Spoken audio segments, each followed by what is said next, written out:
Dear students, welcome to our YouTube channel integral science study. आज हम कक्षा छठी का विज्ञान का अध्याय 5 पदार्थों में पृथक्करण पढ़ेंगे। बच्चों, आप सब ने अपने घरों में नमकीन खाई होगी। बिस्किट के साथ नमकीन खाते हैं, चाय पीते हैं। इस नमकीन में बच्चों आपने देखा होगा मूंगफली के दाने भी होते हैं, मटर के दाने होते हैं, बेसन की बनी हुई नमकीन होती है। ये सब चीज़ें बच्चों हमें इसमें अलग अलग दिखाई देती हैं तथा जब हम इनको खाते हैं अलग अलग स्वाद भी हमें आता है। बच्चों, ये और कुछ नहीं, ये अलग अलग पदार्थों का मिश्रण है।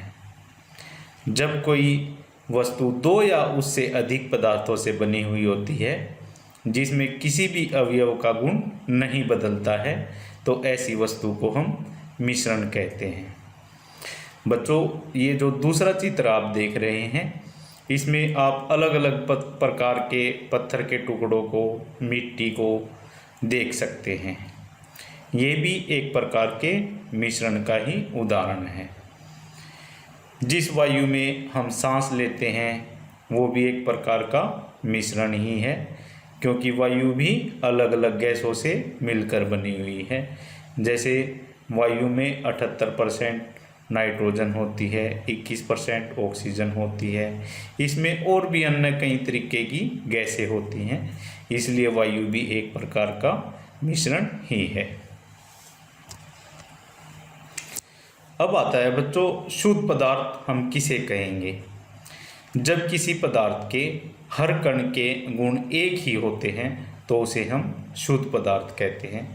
उदाहरण के तौर पर डिस्टिल वाटर, जिसको हम आशुद्ध जल भी कहते हैं, इसका हर एक कण या हर एक बूंद जल के अणु से ही बनी हुई होती है। इसमें किसी भी प्रकार की अशुद्धि नहीं होती। इसके अलावा अन्य उदाहरण हैं बच्चों, जैसे चीनी, नमक, जिनमें कोई भी अशुद्धि ना हो। अगर हम इस चीनी और नमक को आपस में मिला देंगे तो ये एक मिश्रण बन जाएगा। बच्चों, हम पदार्थों को अलग क्यों करते हैं? ऐसा हम कई कारणों से कर सकते हैं। एक कारण तो ये है कि हमारे पास जो कोई वस्तु है और उसमें कोई अशुद्धि है तो हम उसको अलग करना चाहेंगे।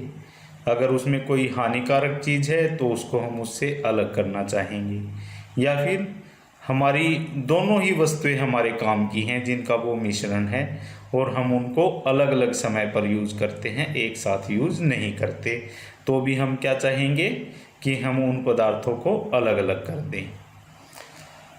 पदार्थों को अलग करने के लिए बच्चों हम ऐसा इसलिए करते हैं क्योंकि कई बार हमें उपयोगी चीज़ों के मिश्रण में से या तो कोई ऐसी वस्तु हटानी होती है जो हमारे काम की नहीं है या हानिकारक है, या फिर वो दोनों ही वस्तुएं उपयोगी हो सकती हैं लेकिन वो एक समय पर एक ही चीज़ उपयोग में आएगी, इसलिए हम उनको अलग अलग कर देते हैं। अब बच्चों, मिश्रण से इन वस्तुओं को अलग अलग करने के अलग अलग तरीके हो सकते हैं। ये तरीके होते हैं हस्तचयन, जिसको हम हैंड पिकिंग भी बोलते हैं, थ्रेशिंग, निष्पावन या विनोइंग, चालन या सीविंग, अवसादन या सेडिमेंटेशन, निस्तारण या डिकेंटेशन, निस्यंदन या फिल्ट्रेशन, वाष्पन या इवेपोरेशन, संघनन या कंडेंसेशन। अब बच्चों, ये इतने सारे तरीके हैं जिनके द्वारा हम पदार्थों का पृथक्करण कर सकते हैं। लेकिन किस टाइम पे हमें कौन सी विधि का उपयोग करना है, ये किस बात पे डिपेंड करता है? ये डिपेंड करता है हमारे पास जो मिश्रण अवेलेबल है जिनसे हमें वस्तुओं को अलग अलग करना है वो किस प्रकार का है, कितनी मात्रा में है, उसके कण छोटे हैं या बड़े हैं। इन सब चीज़ों को मिलाकर ये डिसाइड हम कर सकते हैं कि कौन सी विधि का प्रयोग इन पदार्थों के पृथक्करण के लिए किया जा सकता है। तो चलिए आइए देखते हैं, एक एक करके सभी विधियों के बारे में हम जानते हैं। सबसे पहले आता है बच्चों हस्त चयन, जिसको हम हैंड पिकिंग भी बोलते हैं। जैसा कि इसके नाम से ही स्पष्ट होता है, अगर हमारे पास जो मिश्रण अवेलेबल है वो कम मात्रा में है तथा जो चीज़ें हमें मिश्रण में से अलग अलग करनी है वस्तुएं, उनका साइज इस प्रकार का है कि हम हाथ की मदद से आसानी से उनको अलग अलग कर सकते हैं, तो हस्त चयन विधि सबसे सरल विधि होती है और बेस्ट भी है, क्योंकि इसमें अलग से किसी नए उपकरण की या विशेष उपकरण की आवश्यकता नहीं पड़ती। इस विधि का बच्चों सबसे सरल और अच्छा उदाहरण आपने अपने घरों में भी देखा होगा। जब हम बाज़ार से दाल या चावल लेके आते हैं तो हमारी मम्मी क्या करती है भाई, उसमें से अगर कोई कंकड़ है, कोई और अशुद्धि है, तो हाथ की मदद से उसमें से प्लेट में डाल के अलग निकाल लेती हैं। इस विधि को ही हम हस्त चयन या हैंड पिकिंग मेथड बोलते हैं। पदार्थों को अलग करने का यह सबसे सरल तरीका होता है। जब मिश्रण की मात्रा कम हो और पदार्थों का आकार इतना ही बड़ा हो कि उन्हें हाथों से आसानी से उठाया जा सके, तो हाथों से चुनना ही सबसे सही तरीका होता है। जैसे मान लो बच्चों, आपके पास एक टोकरी में कुछ सेब और केले रखे हुए हैं, या फिर सेब, केले और अमरूद रखे हुए हैं, और आपको बोला जाए कि इन सबको अलग अलग कर दो, तो हम क्या करेंगे, हम अपने हाथ से केलों को अलग निकाल लेंगे, अमरूद को अलग निकाल लेंगे और सेब को अलग निकाल लेंगे, क्योंकि ये सबसे सरल तरीका है। हम इन चीज़ों को आसानी से हाथ से उठा भी सकते हैं। इसी मेथड को हम हस्त चयन या हैंड पिकिंग मेथड बोलते हैं। दूसरा तरीका है बच्चों थ्रेशिंग का। आप सबने गेहूं या धान के पौधे खेतों में लगे हुए देखे होंगे। हर एक पौधे के ऊपर अनाज के कण लगे हुए होते हैं। अब हम क्या करते हैं, इन पौधों को इकट्ठी कटिंग करके इकट्ठे गट्ठों में बांध लेते हैं। अब इनसे हम अनाज के दानों को अलग कैसे करेंगे बच्चों, हम ऐसा तो कर नहीं सकते कि हर एक पौधे से अलग अलग हाथ से अलग अलग दानों को निकालें, क्योंकि ऐसा करना संभव नहीं है। अनाज के दानों की संख्या बहुत ज़्यादा है और हाथ से ऐसा करना संभव नहीं हो पाएगा, तो हम किसी अलग दूसरी विधि का उपयोग करके इनको इन सूखी डंडियों से अलग करेंगे। ये जो मेथड या जो विधि हम अपनाते हैं उसको हम बोलते हैं थ्रेशिंग। कटी हुई फसल की डंडियों से अनाज को निकालने के लिए थ्रेशिंग का इस्तेमाल किया जाता है। थ्रेशिंग की भी बच्चों अलग अलग 3 विधि हो सकती हैं।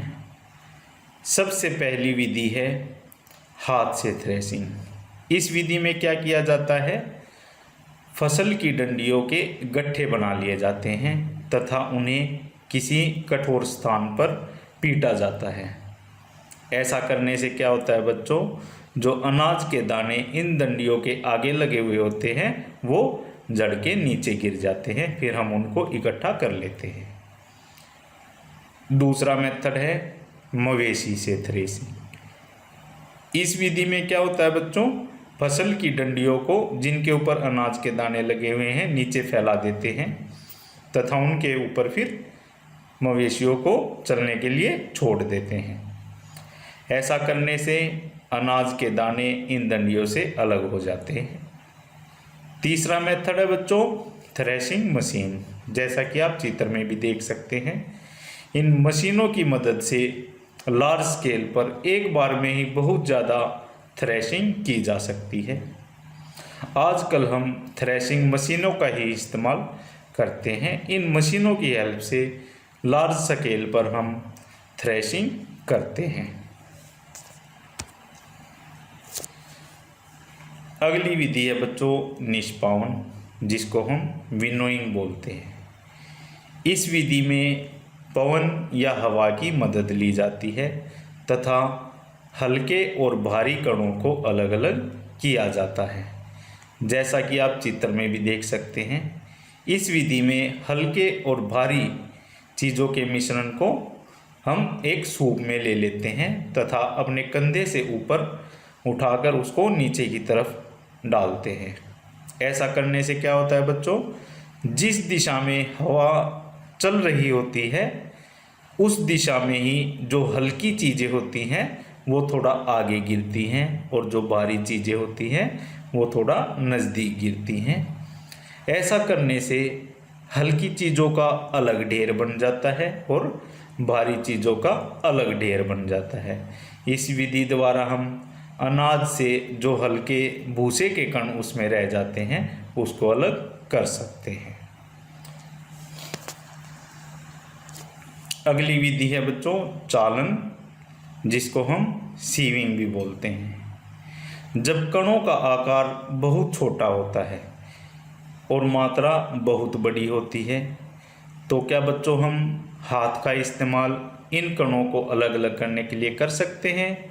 नहीं, इसके लिए हमें चालन विधि का इस्तेमाल करना पड़ता है।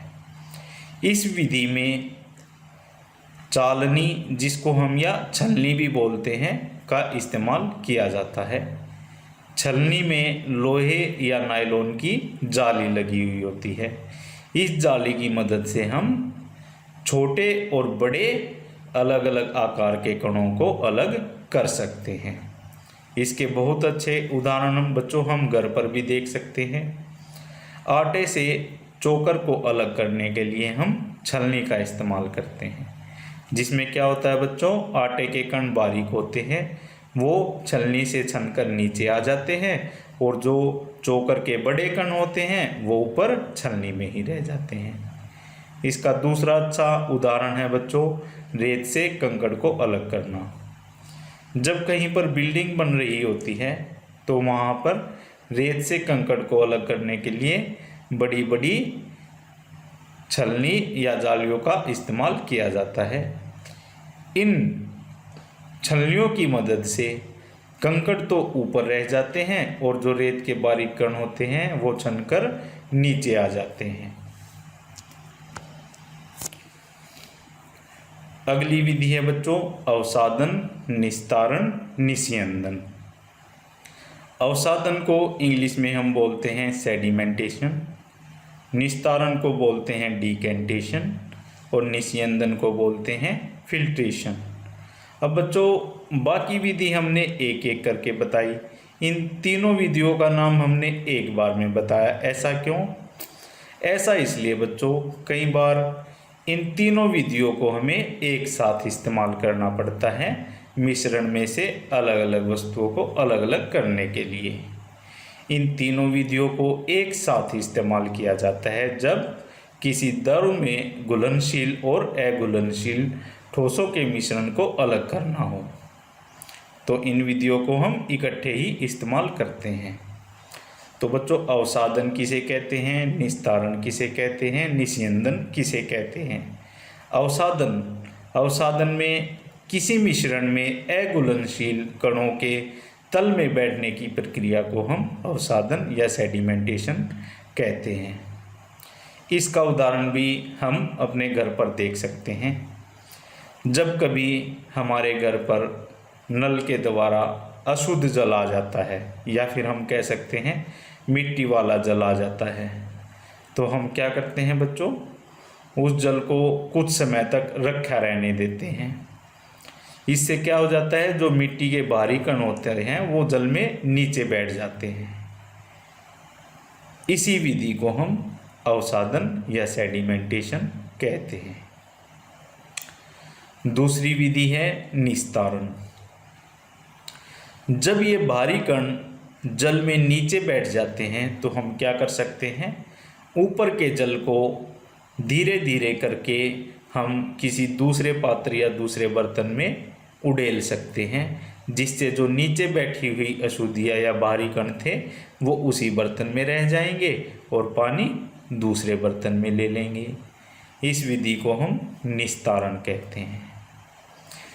तीसरी विधि है निस्यंदन। इसमें क्या होता है, जब हमने निस्तारण के द्वारा उस जल को किसी दूसरे बर्तन में ले लिया तो क्या सभी कण उस बाल्टी में पहले वाले बर्तन में ही रह गए या जल के साथ कुछ कण दूसरे बर्तन में भी चले गए। तो बच्चों कुछ हल्के कण जल के साथ उस दूसरे बर्तन में भी चले जाते हैं। अब उनको हम जल से अलग कैसे करते हैं? उनको हम जल से अलग करते हैं फिल्टर करके या छान के। इस विधि में निस्तारण के बाद भी द्रव में कुछ महीन कण रह जाते हैं। इन कणों को अलग करने के लिए मिश्रण को हम एक फिल्टर के ऊपर डाल देते हैं। तो फिर क्या होता है, द्रव तो फिल्टर से नीचे चला जाता है और जो ठोस कण होते हैं जो जल में मौजूद थे वो फिल्टर के ऊपर ही रह जाते हैं। तो चलिए बच्चों, इसको इन तीनों विधियों को हम चित्र द्वारा समझते हैं। पहले चित्र में दिखाया गया है एक गिलास में मिट्टी एवं जल का मिश्रण है। हम कुछ समय तक इस मिश्रण को रखा रहने देते हैं। इससे जो मिट्टी के भारी कण होते हैं वो गिलास में नीचे बैठ जाएंगे। फिर धीरे धीरे इस गिलास को उठाकर जो ऊपर का जल है वो दूसरे गिलास में डाल लेंगे। तो जो भारी मिट्टी थी वो पहले वाले गिलास में रह जाएगी और जो जल था वो दूसरे गिलास में आ जाएगा। लेकिन ये जो जल दूसरे गिलास में मौजूद है इसमें भी मिट्टी के कुछ महीन कण मौजूद हैं। तो अब तीसरी विधि निस्यंदन के द्वारा हम इन कणों को भी जल से अलग करेंगे। निस्यंदन में हम क्या करेंगे बच्चों, एक फिल्टर पेपर लेंगे, गोल फिल्टर पेपर, तथा उसको शंकु का आकार दे देंगे। ऐसा करने के पश्चात हम इस फिल्टर पेपर को कीप में लगा देंगे तथा जल को धीरे धीरे इस फिल्टर पेपर के ऊपर डालेंगे। ऐसा करने से जल तो छन के नीचे आ जाएगा और जो मिट्टी के महीन कण थे वो फिल्टर पेपर के ऊपर ही रह जाएंगे। नेक्स्ट है बच्चों वाष्पन, या जिसको हम बोलते हैं इवेपोरेशन, और संघनन। संघनन को हम बोलते हैं कंडेंसेशन। आप सबने देखा होगा जब घरों में कपड़ों को धोया जाता है तो उनको फिर क्या करते हैं, सुखाने के लिए छत पर ऊपर तारों पर टांग देते हैं। ऐसा करने से कपड़े सूख जाते हैं। इन कपड़ों का जल कहाँ चला जाता है बच्चों? इसका उत्तर है ये जल वाष्पित होकर हवा में चला जाता है। तथा ये वाष्पित क्यों होता है? ये वाष्पित होता है सूर्य से आने वाली ऊष्मा ऊर्जा के कारण। जब जल को गर्म किया जाता है तो वो वाष्प में बदल जाता है और इस प्रक्रिया को हम वाष्पन कहते हैं। जब इन वाष्प को ठंडा करेंगे तो ये दोबारा से जल में बदल जाएंगी। इस प्रक्रिया को हम कंडेंसेशन कहते हैं। किसी भी घुलनशील ठोस को जल से अलग करने के लिए वाष्पन और संघनन की विधि का प्रयोग किया जाता है। उदाहरण के तौर पर अगर मान लीजिए बच्चों एक गिलास में हमने नमक घोल रखा है और इस नमक को हमें जल से अलग करना है तो हम क्या करेंगे, इस वाष्पन विधि का इस्तेमाल करेंगे। वाष्पन विधि द्वारा तो क्या होगा, जल अलग हो जाएगा और उस बर्तन में केवल नीचे नमक रह जाएगा। वाष्पन के द्वारा जल की वाष्प बन जाएगी जिनसे ठंडा कर कर हम उसको संघनन द्वारा जल बना लेंगे। तो इस विधि द्वारा हम दोनों पदार्थों को अलग कर सकते हैं।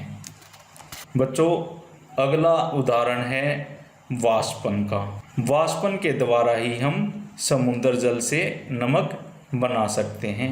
समुद्र के जल में अनेक प्रकार के लवण मौजूद होते हैं तथा जब हम इस समुद्र के जल को उथले गड्ढों में डाल देते हैं तो सूरज की गर्मी के कारण जल तो वाष्पित हो जाता है और ये लवण इन गड्ढों में इकट्ठे रह जाते हैं।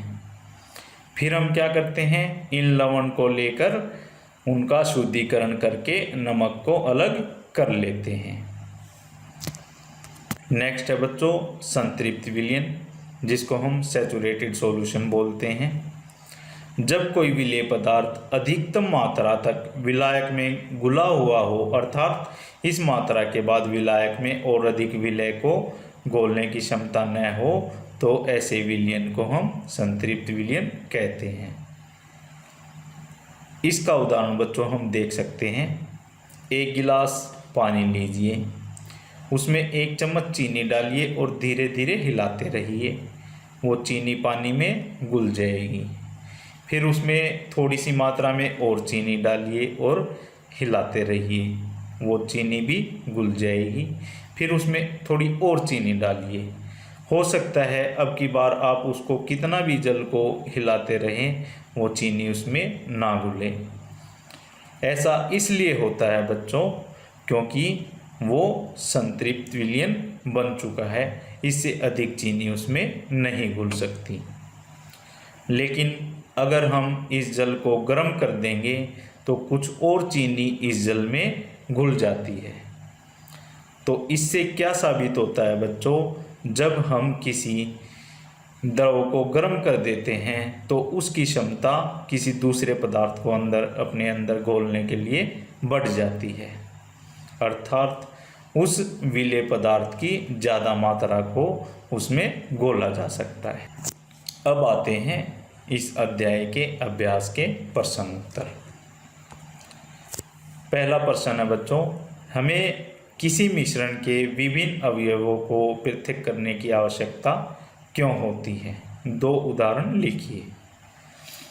कभी कभी किसी मिश्रण में एक या उससे अधिक हानिकारक और अनुपयोगी अवयव मिश्रित होते हैं जो हमारी सेहत के लिए हानिकारक होते हैं। इसलिए किसी मिश्रण से विभिन्न अवयवों को पृथक करने की आवश्यकता होती है। कभी कभी हम उपयोगी पदार्थों को भी अलग अलग करते हैं। इसके उदाहरण हैं बच्चों, जैसे चावल और दाल से हम कंकड़ पत्थरों को अलग कर देते हैं। दूसरा है, जैसे घरों में चाय बनती है, इस चाय से चाय पत्ती को अलग करने के लिए निस्यंदन विधि का इस्तेमाल किया जाता है। जो चाय की पत्ती अलग होती है उसको हम कंपोस्ट बनाने में इस्तेमाल कर लेते हैं। प्रश्न नंबर 2, निष्पावन से क्या अभिप्राय है? यह कहाँ उपयोग किया जाता है? बच्चों, जैसा कि मैंने आपको बताया था, निष्पावन विधि में हम हवा या पवन के झोंकों का इस्तेमाल करके मिश्रण में से भारी और हल्के अवयवों को अलग अलग कर सकते हैं। ज़्यादातर किसान इस विधि का उपयोग हल्के भूसों को भारी अनकणों से अलग करने के लिए करते हैं। पकाने से पहले दालों के किसी नमूने से आप भूसे और धूल के कण कैसे पृथक करेंगे?